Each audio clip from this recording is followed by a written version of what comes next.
Božje kraljestvo, da je torej Bog prišel med nas.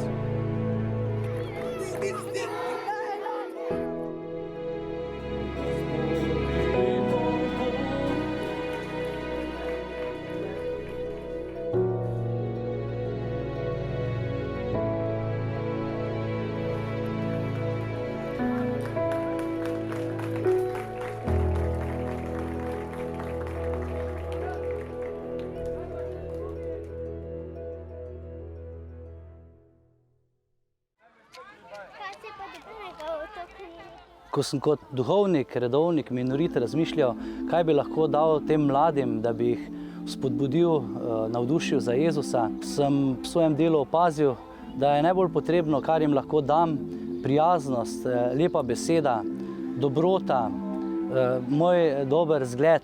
Zato se vedno trudim, da sem z njimi. Želim jim biti zgled dobrega duhovnika, redovnika, kar mi seveda velikokrat tudi ne uspe, ampak Bogu hvala za tiste trenutke, ko mi uspe in ko opazim na teh mladih, da se navdušijo, ne bo to za Jezusa, za Boga, da radi pridejo tudi na oratorij.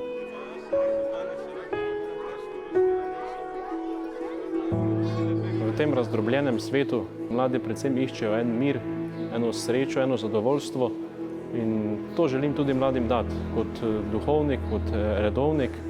Zato smo tudi tukaj na počitnicah v Piranu, da najdejo vez drug z drugim, kakor tudi vez z Bogom. Zato se mi zdi te dnevi počitnic, ki jih skupaj preživljamo, odličen trenutek za medsebojno obogatitev.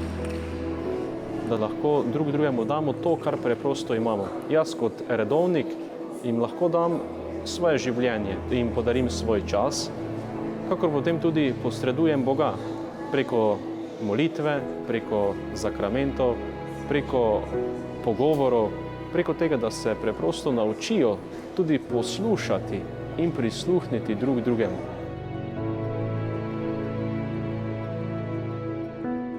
Mladi se mi zdi, da in ti otroci iščejo predvsem, da bi imeli lepe počitnice, preživeli lepe trenutke s svojimi prijatelji.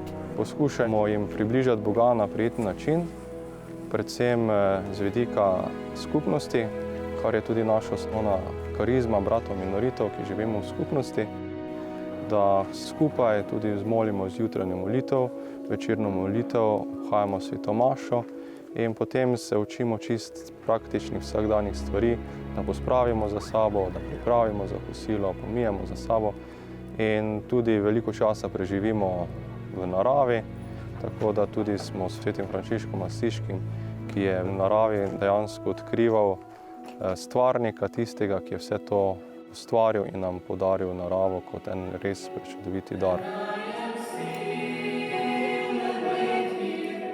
Kaj mladina potrebuje? Iz tega, kar povejo, se mi zdi, da je to predvsem ena pokončnost, klenost, jasnost, doslednost v tem, kar se dogovori, da se držimo tistega, kar je zmenjeno in da je nekje nekaj, na kar se lahko zares zanesejo. Ker pa to človek sam po sebi ne more dati, je to odločilnega pomena vera. Vera v to, da je človek dober in vera v vsemogočnega Boga, ki je vsakega izmed nas ustvaril in smo zaradi tega neskončno dragoceni.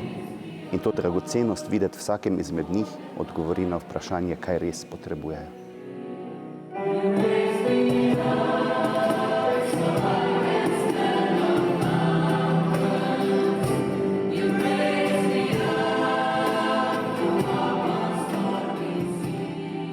Seveda jaz kot pater Janez, tisti, ki se ukvarjam tudi z glasbo, pa jim lahko veliko dam tudi s pesmijo in skupaj prepevamo z vsem žarom, vsem veseljem.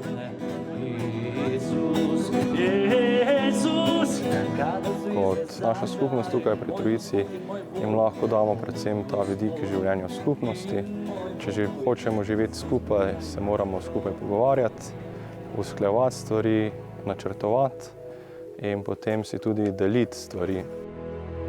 Skušam živeti svojo vero in zaupam v to, da pač Bog posreduje tako, da bodo spoznali v orodju, ki sem v Božjih rokah, tisto, kar jim Bog pač želi posredovati.